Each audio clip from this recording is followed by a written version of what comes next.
안녕하세요. 자녀 교육에 필요한 정보를 알려드리는 드림맘 현성영입니다. 오늘은 대치동 전교 1등이 공부했던 영문법 준비 방법과 그리고 교재에 대해서 말씀드리려고 하는데요. 이 방법을 잘 아시면 내신과 또 수능 영어 1등급뿐만 아니라 멀리 나아가서는 토플과 SAT에도 문법에 대해서는 걱정할 필요가 없는데요. 그러니 끝까지 시청해 주시고 좋아요와 구독도 부탁드려요. 문법 공부 꼭 해야 할까요? 네, 꼭 해야 해요. 이게 어렵게 진입하지 않고 많은 시간을 들일 필요는 없지만 중학교를 들어가기 전 또 중학교를 들어가서도 내신과 수능 영어의 1등급을 받기 위해서는 반드시 이 부분을 정리하고 넘어가야 하는데요. 이것뿐만 아니라 이 정도를 준비해 두시면 심지어 토플이나 SAT까지 아주 효율적으로 사용할 수 있기 때문에 이걸 준비하시는 게 정말 꼭 필요해요. 그러니까 영어를 아주 잘하는 아이들도 그래마를 영어로 했다 하더라도 한번 간단하게 제시해 드릴 그 교재로 준비를 해 보시는 게 좋고요. 그리고 나는 기초인데 어떡하지? 라는 분도 걱정할 필요가 없는 게 이것이 굉장히 어려운 교재가 아니라 기초 단계에 있는 어떤 부분만 하고 나면 충분히 문법에 대해서는 만점을 받을 수 있기 때문에 자신감이 생기실 거예요.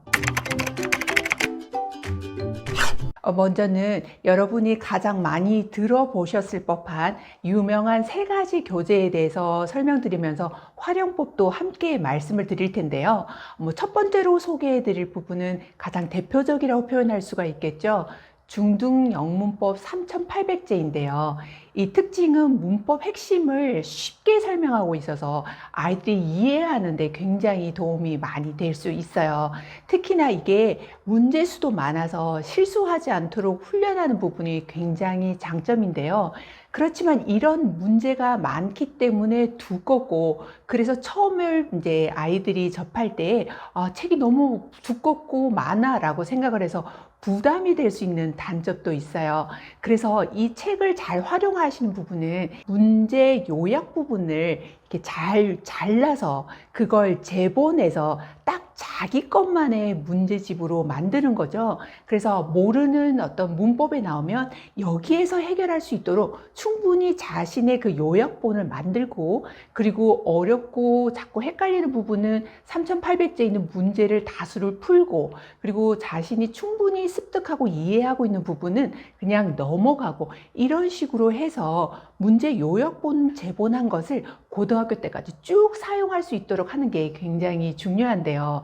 이걸 그냥 중학교 때만 쓰고 마라 라고 생각하시면 너무 아깝죠. 이 3800제의 특징에 그 문제를 쉽게 이해할 수 있도록 하는 그런 부분이 장점이니, 그걸 충분히 활용하기 위해서 핵심 부분을 잘 제본해서 들고 다니시면 이거는 고등학교 때까지 정말 잘 활용할 수 있을 거예요. 다음으로 많이 선호하는 책은 정말 보기에도 부담 없는 그래마존인데요. 문제 수는 적지만 핵심 문법을 잘 정리해 두고 있어서 학원가에서 많이 사용하고 있는 책이죠.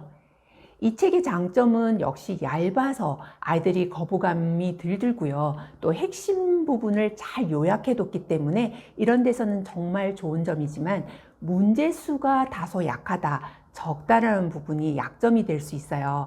그래서 여기에서 모르는 부분이 있다면 이런 부분 파트만 찾아서 내신 문제라던가 이런 다른 부분에서 문제를 함께 풀어보는 것도 한 방법인데요.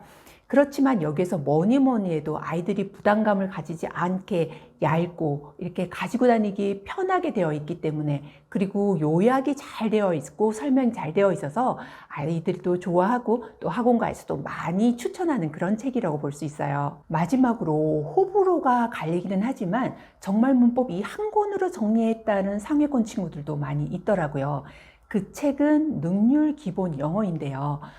일단 어디나 휴대하고 다니기도 편하고, 모르는 파트를 이렇게 찾아서 쉽게 꺼내 볼 수 있게끔 딱 한 권으로 정리가 되어 있기 때문에 이걸 가지고 좀 어려운 난이도는 포스트잇을 붙여가며 고등까지 사용을 하는 친구들이 있었어요. 그런데 이게 다소 부족하다는 친구들도 있었지만, 또 이거에서 부족한 부분은 거기에다가 필기를 하거나 포스트잇으로 붙여서 알차게 사용을 하니 고등까지 충분히 사용을 할 수가 있더라고요. 이렇게 아이들이 자신이 좋아하는 그 책을 선택해서 하게 된다면 훨씬 더 지루한 문법을 잘 체계적으로 정리할 수 있을 텐데요. 영어를 아무리 많이 했다 하더라도 문법을 정리하는 게 정말 필요했던 게, 제 아들도 영어는 꽤 준비를 많이 했던 아이라고 생각을 했지만 막상 문법 부분에 구멍이 숭숭 있다는 걸 알게 되었고요. 그래서 한번 정리를 하고 나름 문제도 약간 풀어보면서 정리를 다시 시키자 어떤 시험을 봐도 문법에 대한 구멍이 생기지는 않았는데요. 이렇게 효율적으로 이렇게 아이들이 이제 자신이 좋아하는 문법책을 선택해서 자신이 좋아하는 성향으로 문제를 풀고, 또 그 책을 자신이 언제나 휴대할 수 있도록 그렇게 만들어서 다닌다면 문법에 대해서는 여러분이 더 이상 걱정하지 않으셔도 될 거예요. 그럼 언제 준비하는 게 좋을까요? 이제 영어는 실용 영어로 해서 이렇게 듣기, 말하기, 읽기, 쓰기 이런 걸 이렇게 재미있게 놀이처럼 이렇게 하고 있다가 고학년이 되어서 보통 한 5, 6학년 때 문법을 조금씩 정리를 하기 시작을 하는데요. 짧게는 6학년 때 이렇게 방학을 이용해서, 또는 이제 조금 이렇게 그 영어의 기초가 부족한 친구들은 5학년 때부터 해서 찬찬히 준비하는 그런 친구들을 봤어요. 네, 아이의 실력에 맞게끔 또 시간에 맞게끔 5학년 때나 6학년 때, 고학년 때 정리를 해두시면 이제 나중에 중학교를 가서도 또 수능을 대할 때도 다른 영어의 시험을 보게 된다 해도 일단 문법에 대해서는 걱정을 하지 않아도 되는데요. 이 문법을 간과를 하고 중학교를 들어가서 갑자기 하게 될 때는 아이들이 당황하기도 하고 또 시간이 빠듯하기도 한데요. 그래도 고등학교 이전까지만 잘 정리를 해 두신다면 여러분들이 어떤 시험에도 문법만큼은 제대로 잡고 가실 거예요.